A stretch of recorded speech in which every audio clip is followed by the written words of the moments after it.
Chapter 38 प्रियवर्मा का स्वप्न। रथ के उलट जाने पर मंत्री वेणुदत्त शय्यावश बन गया था। प्रारंभ में सामान्य चिकित्सा की गई, किंतु जब यह ज्ञात हुआ कि उनके साथल यानी थाइस की हड्डी टूट गई है, तब राजवैद्य श्रीदत्त शर्मा ने उसकी चिकित्सा प्रारंभ की। 2 दिनों से वेणुदत्त को कुछ स्वस्थता का अनुभव हो रहा था, फिर भी खंड से बाहर निकलने की मनाही थी। वेणुदत्त अपने खंड में शैया पर तकिए के सहारे बैठा था। उसकी पत्नी शक्ति पात्र में औषध मिला रही थी। ठीक उसी समय एक परिचारक ने खंड में प्रविष्ट होकर कहा, मंत्रेश्वर की जय हो। तालखंड ग्राम से कुमार प्रियवर्मा आए हैं। प्रियवर्मा, उनको शीघ्र ही यहाँ ले आओ, वेणुदत्त ने आज्ञा के स्वरों में कहा। पत्नी ने शक्ति पात्र वेणुदत्त के हाथ में देते हुए पूछा, कौन प्रियवर्मा? मेरे प्रिय मित्र श्रुतवर्मा का पुत्र। तू उसके लिए भोजन की तैयारी कर, वेणुदत्त ने पत्नी से कहा। कुछ ही क्षणों के पश्चात एक परिचारक के साथ प्रियवर्मा ने खंड में प्रवेश किया। वेणुदत्त ने शैया पर बैठे बैठे ही उसका सत्कार किया। प्रियवर्मा ने निकट आकर प्रणाम किया। वेणुदत्त ने प्रेम से उसका हाथ पकड़कर अपने पास बिठाते हुए पूछा, आपके चेहरे में बहुत परिवर्तन लगता है। नहीं, रोगग्रस्त तो नहीं हुए हैं ना? 6 मास पूर्व मैंने आपको देखा था। आज आपका चेहरा बड़ा शुष्क सा यानी ड्राई सा लग रहा है। प्रवास के कारण ऐसा लगता होगा, प्रियवर्मा ने कहा। बहाना न बनाए, कल ही मैं राजवैद्य को बुलाकर आपको दिखाऊंगा, वेणुदत्त बोला।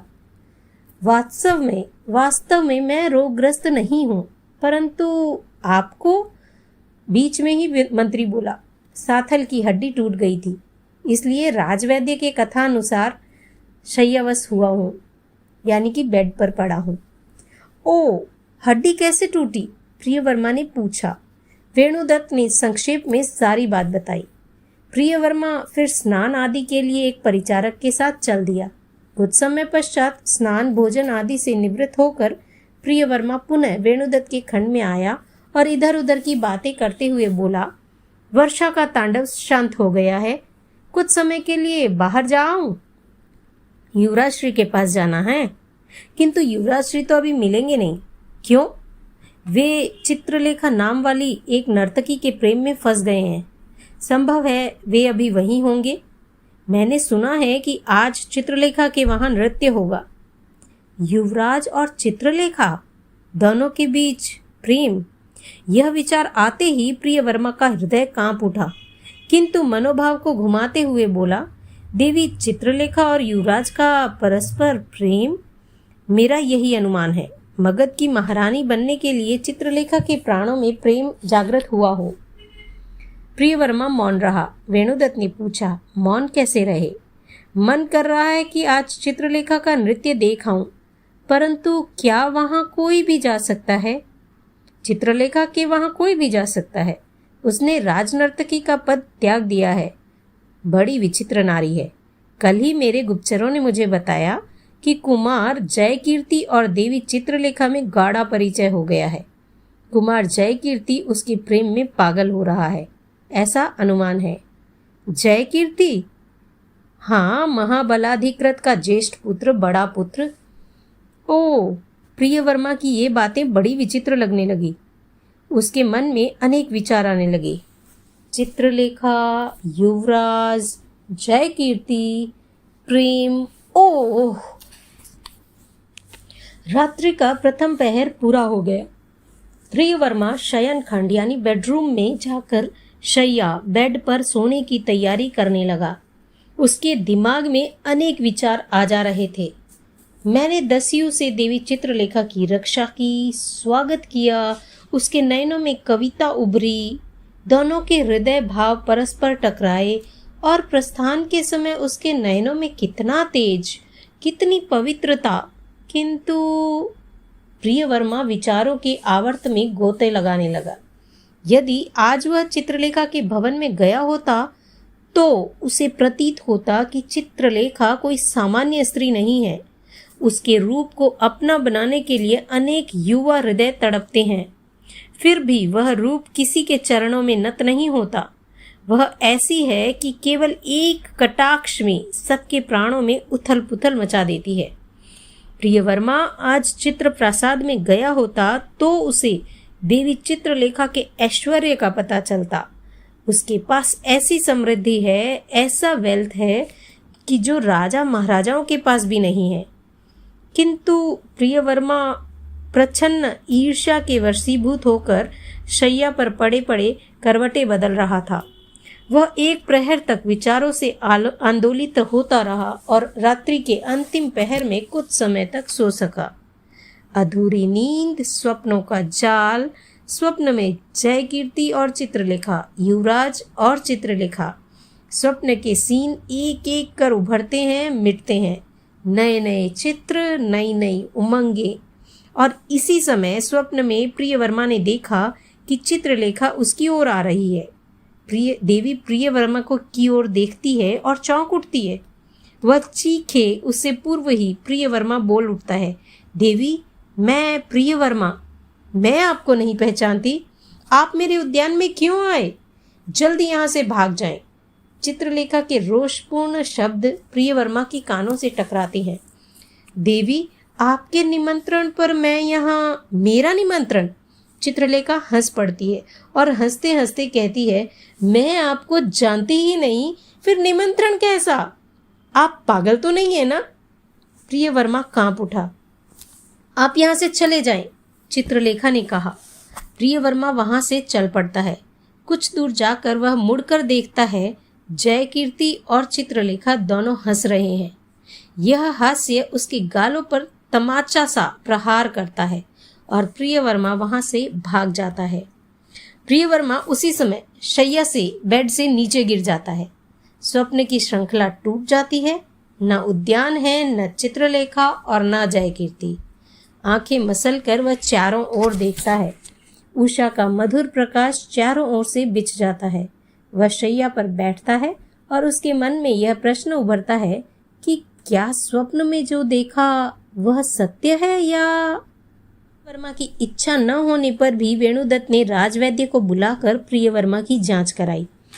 राजवैद्य ने पूरा निरीक्षण कर बताया, आपको कोई व्याधि नहीं है, यानी कोई बीमारी नहीं है, केवल मानसिक चिंता यानी कि टेंशन से आप ग्रस्त हैं।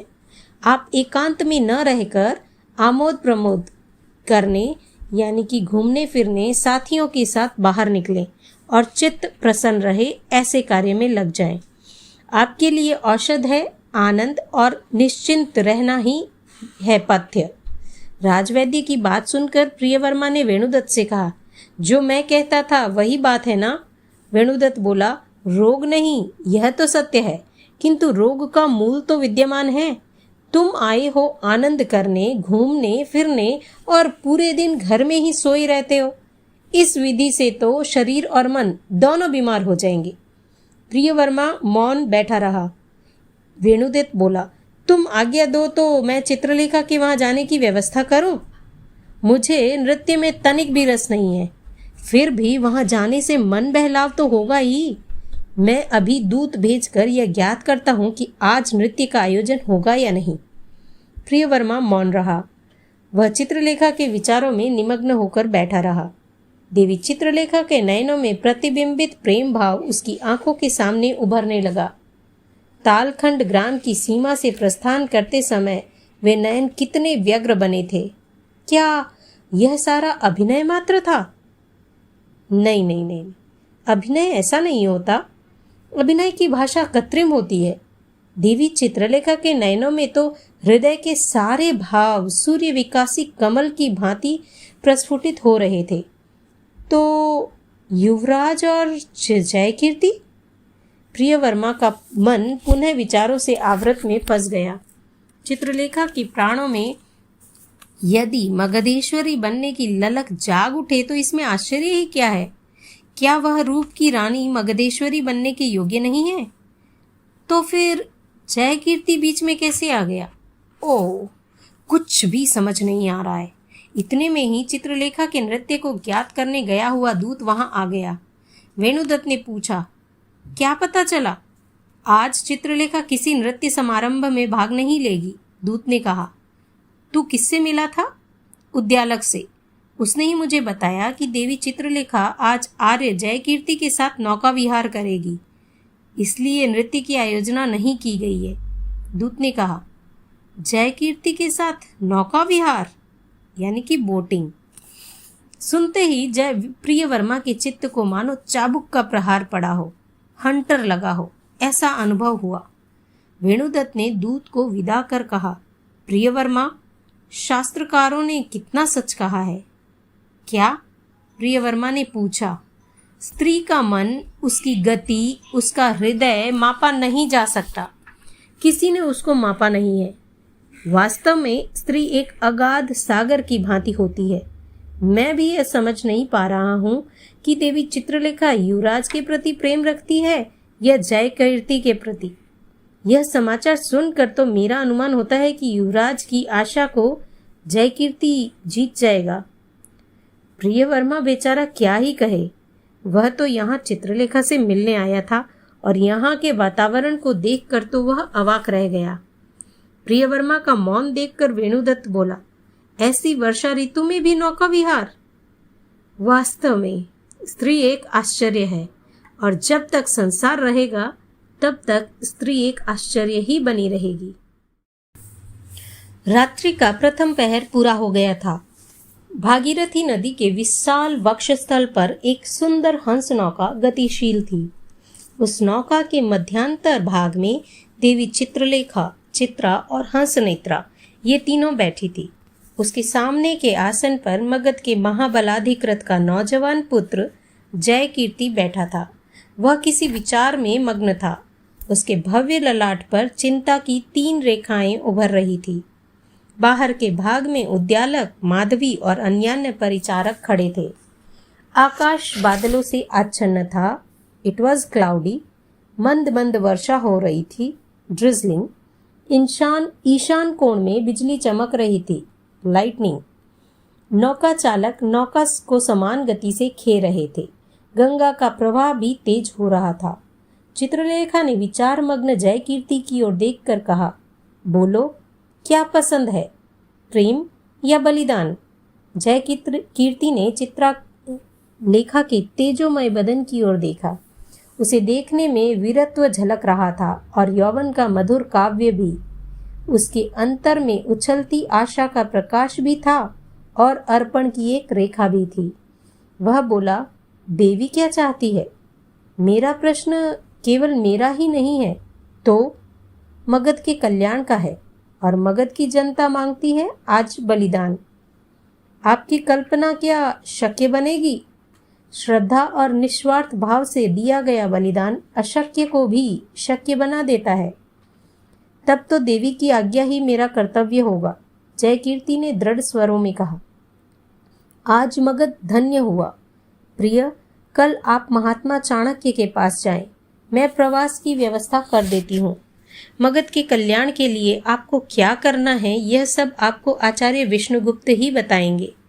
चित्रलेखा ने प्रसन्न मुद्रा में कहा, अच्छा, मैं कल चणकपुर के लिए प्रस्थान कर दूंगा, परंतु क्या हिचकने की कोई जरूरत नहीं है।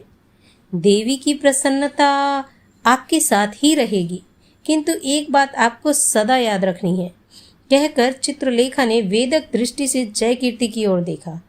जयकीर्ति बोले, कहें, मेरी प्रसन्नता से भी मगध की जनता की प्रसन्नता अधिक मूल्यवान है।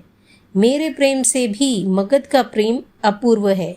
मेरे रूप से भी मगध की धरती का रूप सहस्त्र गुणा अधिक सुंदर है। यह आप कभी न भूलें। याद रखें, मैं एक नर्तकी हूँ, फिर भी वृत्तधारिणी हूँ। आप भी वृत्तधारी हैं। चित्रलेखा के शब्दों में तेज झलक रहा था। जयकीर्ति ने भावनापूर्वक कहा, बलिदान के व्रत को मैं कभी विस्मृत नहीं करूँगा। चित्रलेखा ने भावावेश में कहा, आप धन्य हैं, मगध धन्य है।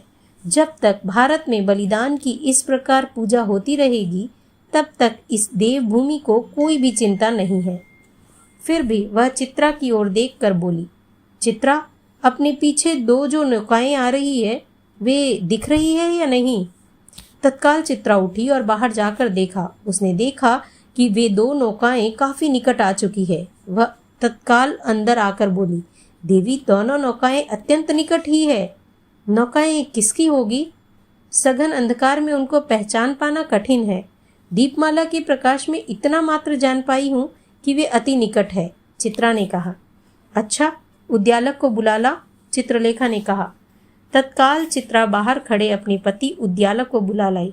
चित्रलेखा ने उद्यालक से कहा, नौका की गति तेज कर दो। पीछे आने वाली नौकाएं घाट पर हमारे साथ न आ पहुंचे, ऐसा उपाय करो। जैसी आज्ञा, कहकर उद्यालक बाहर चला गया और यह नौका जब घाट पर पहुंची तब पीछे आने वाली दोनों नौकाएं घाट से बहुत दूर रह गई थी। चित्रलेखा अपनी मंडली के साथ जल्दी से घाट से उतरी और अपने महल की ओर चल दी। जयकीर्ति भी साथ ही गया। चित्रलेखा को यह कल्पना भी नहीं थी कि पीछे आने वाली नौकाएं युवराज की थी और उसे भी यह ज्ञात नहीं था कि एक नौका में उसका प्रियतम प्रियवर्मा भी था। यदि उसे ज्ञात होता तो